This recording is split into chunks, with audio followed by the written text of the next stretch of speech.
ఇదివరకు ఆయన రక్షణ ఛానల్కే తెలుసు, ఇదివరకు ఆయన యూట్యూబ్లో కొంతమందికే తెలుసు. ఈరోజు అసలు ప్రవీణ్ పగడాల అని మన నోట్లో నుంచి వస్తే మన దేశమే కాదు, ఇతర దేశాలే కాదు, ఇతర రాష్ట్రాలే కాదు, ఆయన ఎవరు అనేటువంటి సర్చింగ్ అంట గూగుల్ పట్టుకోలేకపోతుందంట. మొత్తం ప్రపంచవ్యాప్తంగా అన్ని న్యూస్లు పక్కన పెట్టేసి అసలు ఆయన ఏమేమి మాట్లాడారో ఆ వాక్యాలు ఇంకొక న్యూస్లో ఎందుకు వేస్తారు, ఇంకొక ఛానల్స్లో ఎందుకు వేస్తారు, హిందూ ఛానల్స్లో ఎందుకు వేస్తారు, అవన్నిటిల్లోనే ఆయన యొక్క వర్తమానాలు వచ్చేస్తున్నాయి.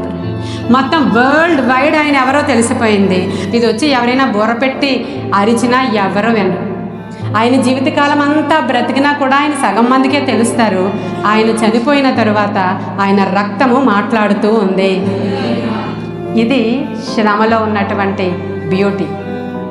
క్రైస్తవులు బ్రతుకుట క్రీస్తే చావైతే హల్లెలూయా అంతే తప్ప ఆయన ఎందుకు చనిపోయాడు, మన దేవుడు కాపాడుకోలేకపోయాడా, ఆయన వెళ్ళి అక్కడ చేపట్టి లాక్కు రాలేదా, అక్కడ ఉన్న రౌడీని తనలేదా యేసయ్య, ఇది కాదండి. క్రైస్తవ్యం టోటల్గా డిఫరెంట్. అలాగని చూస్తూ ఊరుకునేవాడు మన దేవుడైతే కానే కాదు.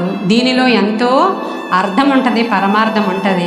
ఆయన చేసిన పనికి ఫలితంగా దేవుడిచ్చిన అవార్డు ఏంటంటే అసలు సైంటిస్టులు మాట్లాడుతున్నారు, అసలు ఇంజనీర్లు మాట్లాడుతున్నారు, ఈరోజు డాక్టర్లు మాట్లాడుతున్నారు, దేశ నాయకులు మాట్లాడుతున్నారు, దేశంలో రాజకీయ పార్టీలు అన్నీ కూడా మాట్లాడుతూ ఉన్నాయి. పోలీసు వ్యవస్థ అంతా ఒకసారి ఇలా ఊగుతుంది. ఇంటర్నేషనల్ సమస్య అయిపోయింది. ఆ దేశం నుంచి లాయర్లు వస్తున్నారు ఇప్పుడు మన దేశానికి. అక్కడ ఈ యొక్క ఏమంటారు కేసుని అక్కడ ఫైల్ చేశారు, అక్కడ నుంచి అడ్వకేట్లు దిగి వస్తున్నారు. ఏం చెప్పాలి ఇంకా? ఒక మనిషికి ఇంతకంటే ఘనత ఎప్పుడైనా వస్తుందా?